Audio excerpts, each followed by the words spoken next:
because that was obviously a difficult period for me. Probably the toughest period I've had so far in my life. Hopefully this gets out to a few people that like you can have a great life, you can have a great salary, like lovely wife and kids or whatever, but you can still suffer. Hey guys, and welcome to Forest's Coffee Club. This is a safe place where the players get to come and chat all things on and off the pitch straight after training.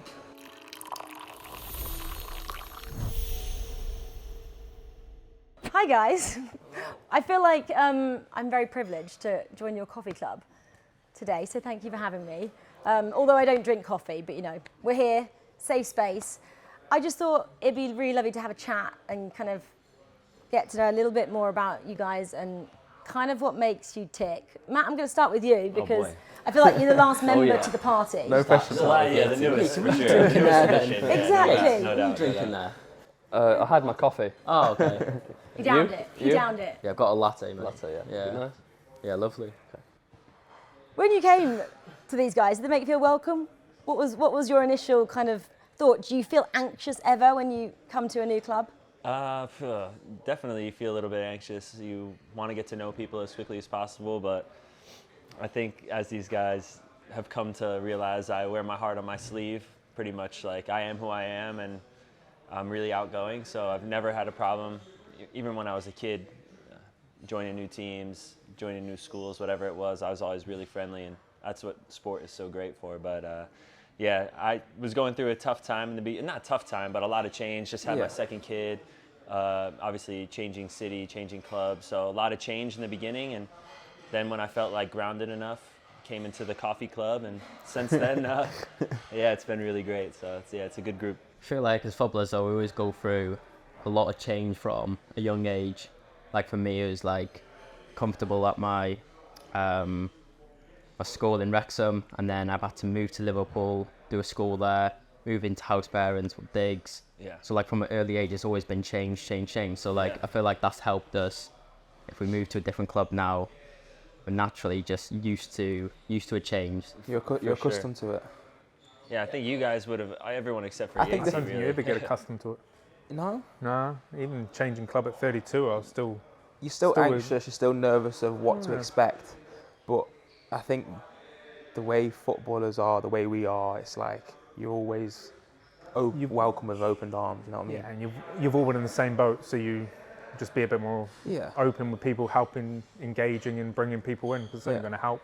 Chris, why do you think you maybe find it a little bit more difficult than some of these guys do? Well, to be fair, I'm probably the opposite to Matt. I'm an introvert and things like that, so I find talking to people not quite tough, but to bring myself out of my shell, it takes a bit. And finding the right people to take me out of my shell is a bit different and things like that. So probably takes me a bit longer to gel with a team or anything like that. But once I do, I think you make some good friends. And so you're completely the opposite there. But probably that brings with it some challenges in itself, that actually maybe the fans rely on you more than some of the newer players. And, you know, sometimes that's bringing about other problems, possibly.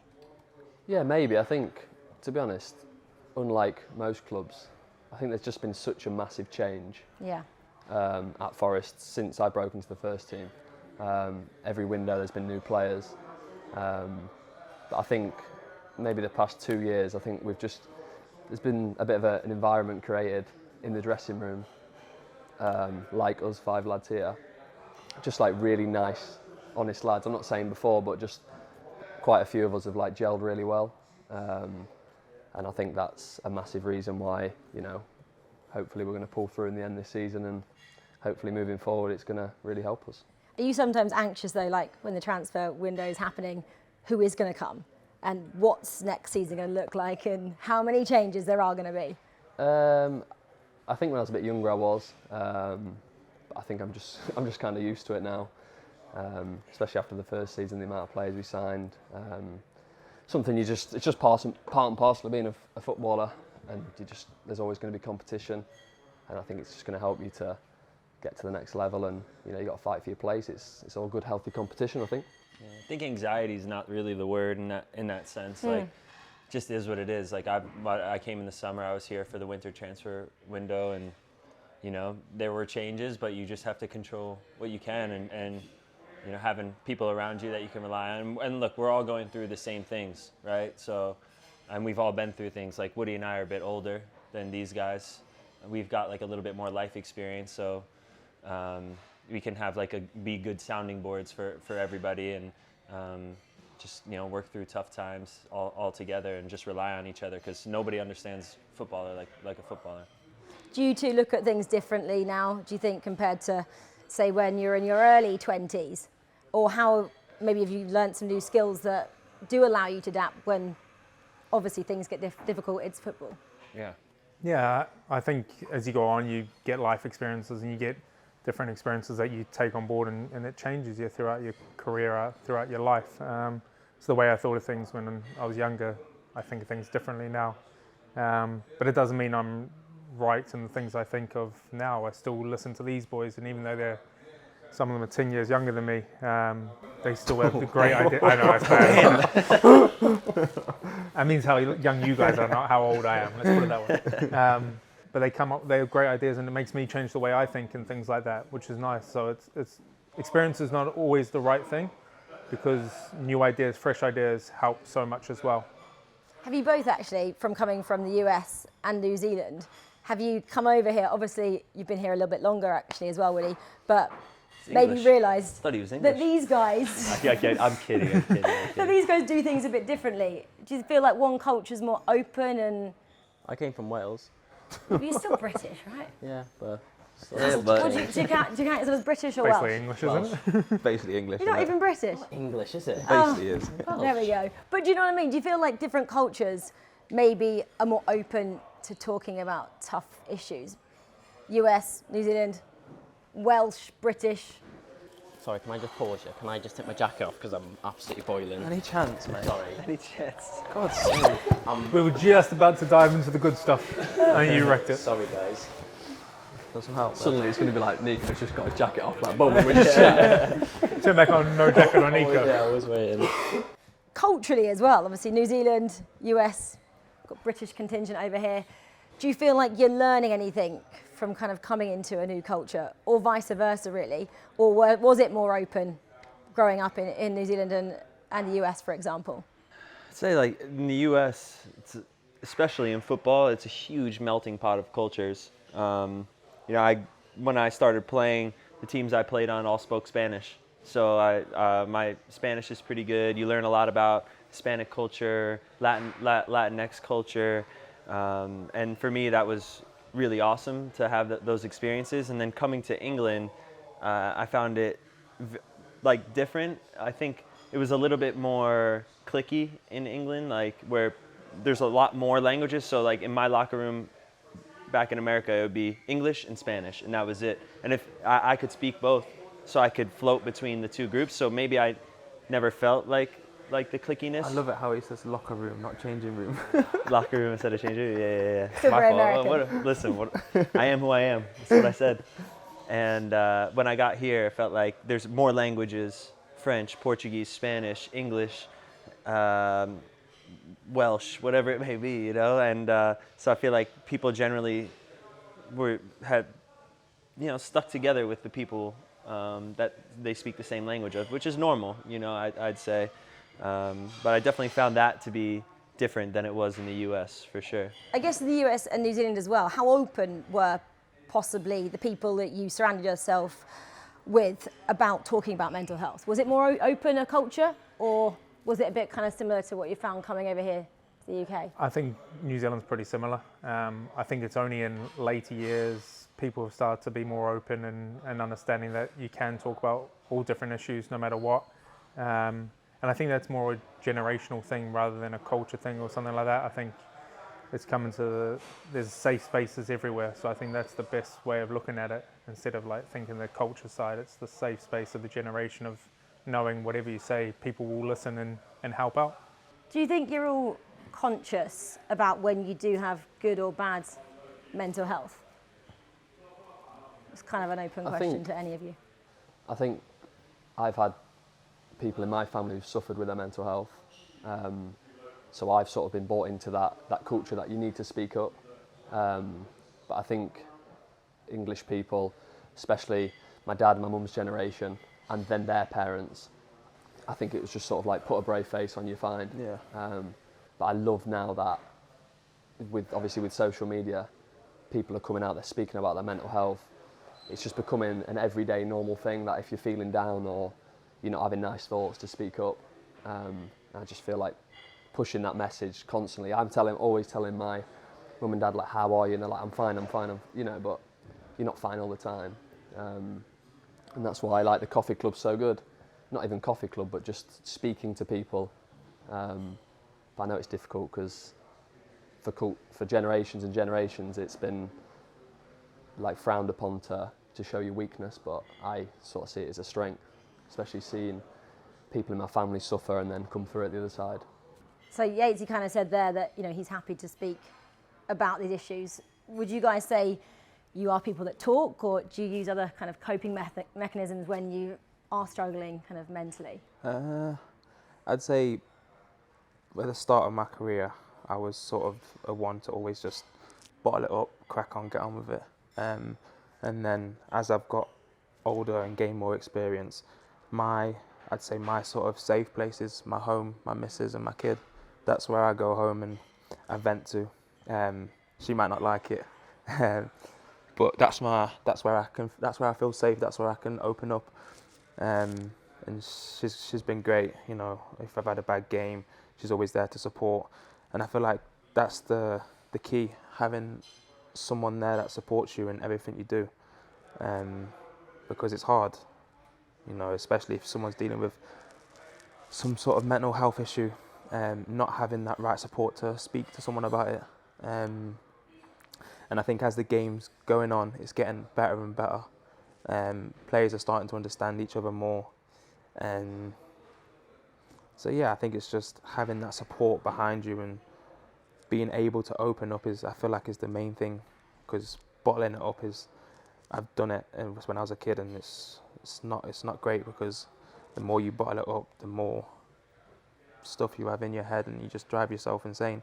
Yeah, and I think obviously all the people who have had mental health issues, and I've spoken to people, and I don't know, have gone into rehab to try and help it. All the people who have done that has come out and said it's changed their lives and it's helped them. Like, I don't think you can think of one person who's done them sessions and come out and been like, no, it didn't help me, or it got worse. It's always, everyone says it, you know, it changed my life. It helped me so much. And obviously it is difficult because mental health issues doesn't happen just overnight. It's not one day you wake up in the morning and you get it like that. It's, you know, it slowly just creeps into you. So I feel like once you do start feeling that slowly creeping in, the best thing to do is to speak about it. And it is tough, and it's so easy to say that. But all you have to do is look at the people who have done it and have gone through it, and who have spoke to people, and every single one of them says it changed their lives and helped them so much. I mean, Neco, I'll stay with you. Obviously, you know, quite well documented. Just before the World Cup, you had a really, really tough time. You know, Yeah. How on earth did you deal with that roller coaster that was thrown at you, in one of the best times of your career, and then probably the worst time of your personal life? Yeah, definitely. Obviously, mental health can be all sorts. It can trigger from anything. And yeah, like you said then, obviously someone close to me passed away a day before probably one of the biggest games I've ever played at. Playing against me. And yeah, I've had to sit there with my family for them to tell me that, yeah, he passed away, like I said, a day before one of the biggest games of my career. And like I said, it was, at that time, it was all a blur for me. And I think the best thing I did was not just sit in my room and keep it to myself. I tried to, I don't know, speak to my teammates, be with them. Obviously I had all the support from them, my family at the time as well. But yeah, I think it's just keeping yourself busy, getting that support that you may need. Because that was obviously a difficult period for me, probably the toughest period I've had so far in my life. But yeah, like I said, I think the best thing I did at that time was talk to my teammates, get support from them, and try and keep myself busy. Kind of spoken about the importance of talking to teammates, and thank you for talking about that story, because I know it was pretty tough. Do you guys feel like there's a culture within Forest that you can openly talk to each other? I know you've mentioned your family and your partner at home and your kid, but do Forest have that open culture? I think it's, just quick before you probably speak, I think it's year on year grown and grown to be better and better. But I think that's just been a cultural thing through social media. I just think you hear about speaking about your mental health so much more just in your day-to-day life. Like in the past 5-10 years, I think it's just a cultural thing, and naturally in our place of work here, it's people have been starting to speak about it more. But these guys will probably tell me coming more recently to the club, like what is this club like in terms of? Yeah, I think similar to you find the people that you can trust. You find the pockets of people that you get on with, and I think you can't just dive in and be vulnerable with everybody. I think it has to be, the people that you feel comfortable with. So obviously I always have my rock at home, my wife, my kids, my mom and dad, my sisters, like just a really solid foundation.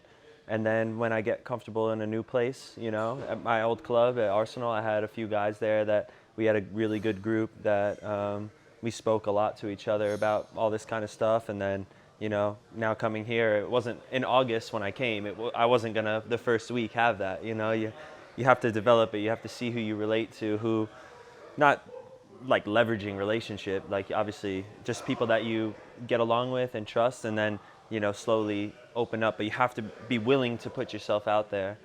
And I think when you do that, you realize that there's a lot more people that understand or can help you than you might think in your head. So if you put yourself out there, I've always found that I've been able to find people to help me through tough times outside of just my comfort zone. And yeah, I've gotten a lot of positive things from that. So yeah, at Forest, again, I can't speak to the too far into the past, but since I've been here, it's been amazing. And I feel like there's, outside of even the coffee club, there's still quite a few guys that I could have a serious chat with and be better for it. I mean, someone, from the outside looking in, it looks like as a footballer, you're always on. You're always being scrutinised. You're always being watched. It's very difficult to get away from your job, the social media, the press, TVs are everywhere. How do you guys deal with that? Because that's very different from most people's jobs, especially in the Premier League. Mm-hmm. Chris? Don't go on social media. Do you not? No, I do, but you kind of just got to blank all that out, because listen, it's people are going to have their say and their opinions, and you might not like it, but it's part of the game. And for the rest of our careers now, we're going to get stick no matter what. And I feel like the older you get, the better you deal with it, and it's just more about blanking that part of the side of the game out. Because obviously, when I was younger, for me, I used to read them kind of comments and take it quite to heart, and that then affected my performances, because I'd be reading all these stuff online about this and that, just from, fans giving their opinions, and then that took a knock on my confidence, and that then affected my performances going out there. So I feel like as I've got older, I've learned to deal with that better, and that's just blocking that part of the game out, and just realising that every single footballer in the world gets stick, gets abuse, and it's just part of the game. So you just got to get on with it, kind of thing. But should it be part of the game? No. This is the question.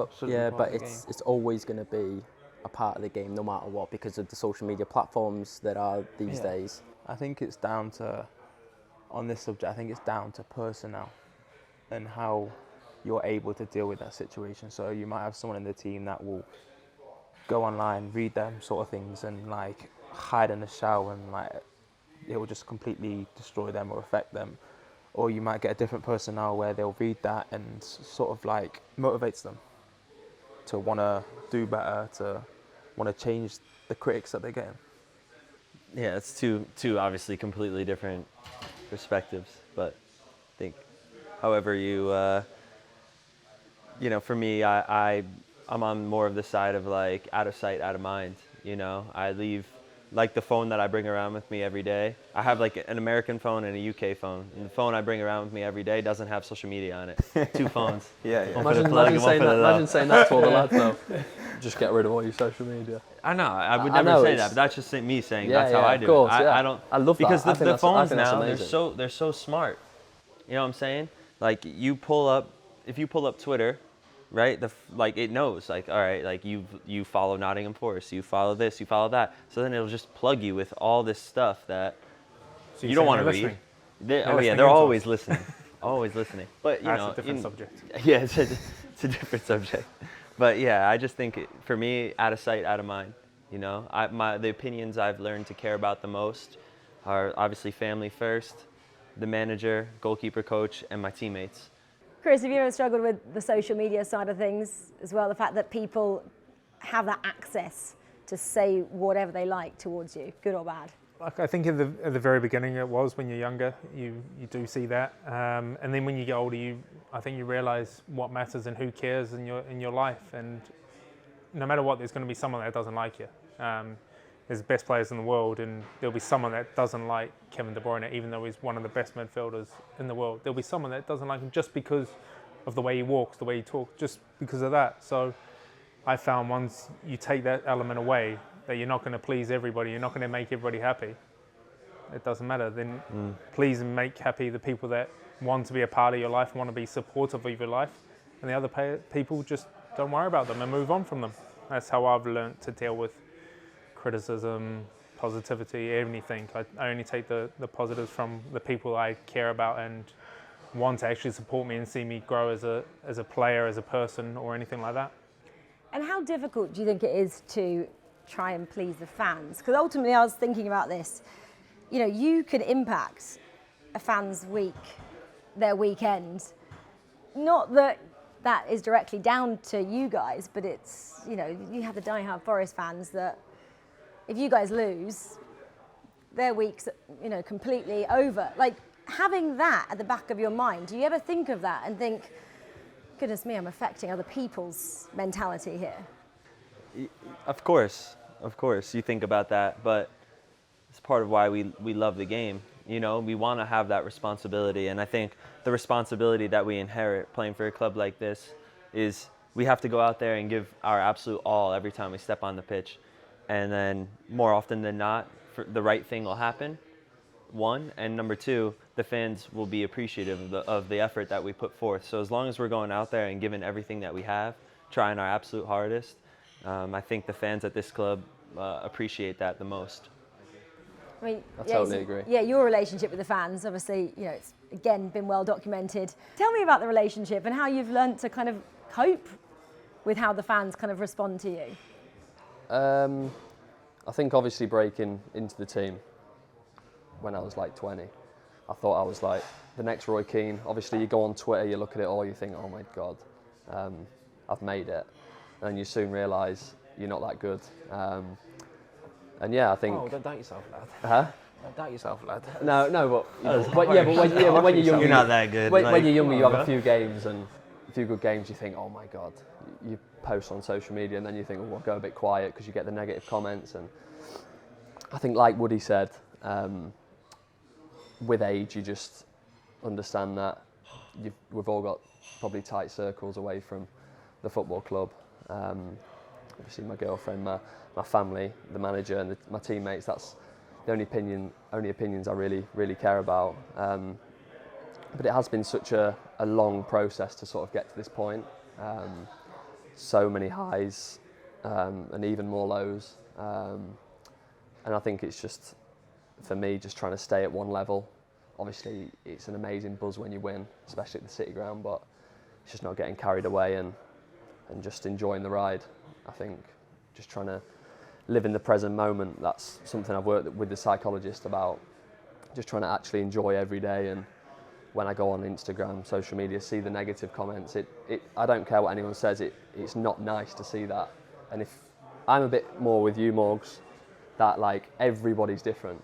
Like if that motivates you, then that's brilliant. If that's going to help you out on the pitch, then you want to read that sort of stuff. But if you can't cope with it, that's absolutely fine, and you need to just get rid of it. But it is tough once you've done it for so many years, and it's a bit of a drug. Like, I think social media is just, it's a really difficult one, but there's so many, like we can get this out on social media and hopefully help a lot of people, you know, seek help and that sort of thing. But then there's a whole other dark side to it, which, you know, is not nice. And I think it's finding that balance. Obviously it is Mental Health Awareness Week, and the FA, they're really kind of going down the path of movement as well, helps in terms of mental health. Is that something that any of you kind of use as a technique, that you actually just want to get away from things? You go out for a walk, go out for a jog. Do I say that in your free time? You probably don't do any exercise, but you know where I'm going with this. Or, you know, a yoga class, meditation. I know kind of Jude Bellingham talks about, he kind of is a fan of meditation. There are all these different coping mechanisms that, again, people at home might not realise can help and do help. Yeah, I think for us, we're fortunate enough to, well, for me personally, is like if I'm dealing with something, is as soon as I step on that pitch, everything is just a blur. Then it's just all that cares is the football, and like nothing else matters. And that's like my safe, as well as home. That's like my safe space where I don't have to think about anything. I can just focus on football. That is my sort of safe space. And I've always said to my missus that when I retire, God knows what I'm going to do. Golf, I could be a mess. Yeah. Chase the perfect par. Come on. So I do genuinely believe that finding something outside of your work or something that you love can really be a help. For me, I've always set myself targets, even from when I was really young. So like, for example, when I was 16, my target was to get a professional contract. Nothing else mattered, it was just my target was professional contract. And then once I hit that, it was like, right, my next target now is to train with the first team. And I kept aiming for them targets. And I trained with the first team, and it's like, right, I want to make my debut for the first team. So I kept on trying to reach that, and then I reached it. And then I kept going and going and going. And it can be as little or as big as you want the targets. Like, for example, it could be in my next game, I'm going to score a goal, or we're going to win. That's going to be my target. Or it could be, I don't know, for example, I'm going to score. Brush me teeth. 20. I'm going to Honestly, score though, 20 goals. I'm not So it could be as vague as you want, but I've always set myself targets. That actually is just had a interesting though, because you always set them around football. Do you ever set them outside of football to try and allow yourself that breathing space from football? No, not really for me. I feel like... And that works for you? Yeah, because literally when you're football is your life. Like, everything's just football. And for me, it's just always been football with the targets. Does anyone else have things outside of football that help them? These two working on that. Morgan, maybe golf in the future. Coffee club. Yeah, my latte. My latte art. My latte art. Kids. Yeah, must I mean, change your perspective on how you look yeah. at the world and football. For sure, yeah. I have much different... Target 6 kids, yeah? Yeah, no, hell no. But to be honest, listen, kids have changed my perspective on everything, but also my perspective on life, I feel in general, is very different than a lot of guys that I'm in changing rooms with. Changing room, is that all right? That's better, mate. Yeah. Locker room. Because my background in the game is very different. I was, playing a bunch of different sports growing up, and I didn't really start playing football until I was 16. So for me to be in this stage, and I went to uni and I did 4 years there, and I have a degree, and I actually worked a 9 to 5 for a little while I was supporting myself playing football in the lower leagues. It's like random stuff. Like, I have like this great appreciation, but I've lived a bunch of different lives. So I have a great appreciation for what I do, but outside I have a lot of other interests. and one of them was falling in love and having kids, and I'm not saying to Neco, Yatesy, and Woody to have kids right now, but it's like the great equalizer for me. It gives me so much perspective on life, and I've found it so weird being in England, because in MLS generally you play at night. It's like 7:30 kickoff. You get home, if you're playing a home game, you wouldn't get home until 11 o'clock at night, and you're wired, you're buzzing from the game, whatever. Like, you just have that time alone. Versus here, you might have a 12:30 kickoff at City Ground. You're home by 4 o'clock. And then you got to, like, give your kids dinner, put them to, bathe them, put them to bed. Change it's the like, diapers. I was just playing in front of, like, tens of thousands of people. It's a reality check. Millions of people were watching. I'm buzzing, but I still have this, like, thing to bring me back to neutral. And it's been really great for me to have that, to be honest. Historically, I guess, there's always been this stigma around football, that it's a masculine sport, it's a contact sport. And I think with that, people feel like they can't talk and be open. Do you feel like that's changing or has changed? Woody, I'll start with you. I think it's definitely changed since I began in football. It's a lot more open now. I think people become more trusting and vulnerable with your teammates. You form bonds like this group that we have. I feel very comfortable talking to these lads when we're at coffee and away from football about any issue, football related, family related, anything. I feel very comfortable talking to certain people, so I think it's great in that sense, because sometimes all you need to do is just speak out loud for you to hear it differently, or the way you're saying it to help you anyway. They don't maybe need to say anything. Maybe they just need to sit there and listen, and then you find it a different way, or they problem solve and find something to help you. Back in your day, four scoring 7. was that like an option? Or was it not? No, the option wasn't there when I was coming through. Yeah. And that's the great thing about, I think, football now. It's changed where a lot more platforms, a lot more areas have opened up where people can go to and talk and speak to. And now I think players in general are more appreciative of someone if they do need to talk, or you see them out on the training pitch, not really themselves, just going and sitting next to them and just talking naturally and just seeing if they're okay. Do you think anything else needs to be done to make it a more inclusive, kind of safe space for your sport? Or do you think we're very much on the pathway to success? We're on the right path, I think, because we're progressing. But I think more and more can be done. Just like chats like this, getting things out there. And I think as well, like, it doesn't have to be, so my experience in my family is we're all like in a really good position, like really good childhood, but people still suffer, even though things are going great. And like people, I think hopefully this gets out to a few people that like you can have a great life, you can have a great salary, like lovely wife and kids or whatever, but you can still suffer, and that's absolutely normal. So I think it's not people who, might have had a bad breakup and they're really suffering with their mental health. You can be perfectly normal, completely healthy, but still be suffering with your mental health. And I think you still need to, have the courage to speak to anybody. Just like Woody said, sometimes just speaking your problems and just hearing your own voice and actually getting the words from out your head can help so much. It's not always obvious, is it? Yeah, People are struggling. exactly. But exactly. that's why I think sometimes, like, getting away from the phone is so good, because I think about my childhood and growing up, and I never had my head down. I was always up and looking for eye contact and this and that and just something from somebody.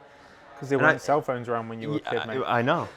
But seriously, like, sometimes we talk about my problems and saying it all out loud. Sometimes, like, a simple hello is enough to somebody. It doesn't have to A be head to nod, speak about your the problem. classic, Yeah. like, it can just be a head normal nod, conversation, and you can just feel like a 100%. weight's lifted off your shoulders. Just being polite, It could like just at be the a coffee shop. random conversation about anything. You Literally don't have to talk about what's going on in your head. Just No. a random conversation can help so much. That could save someone's life, genuinely. But when There's you're so many. out How on the many phone- stories are there of somebody on their way to, do something, permanent, and somebody said hello to them along the way, and it stopped them from doing what they were going to do. Like, there's loads of stories like that, and it's crazy.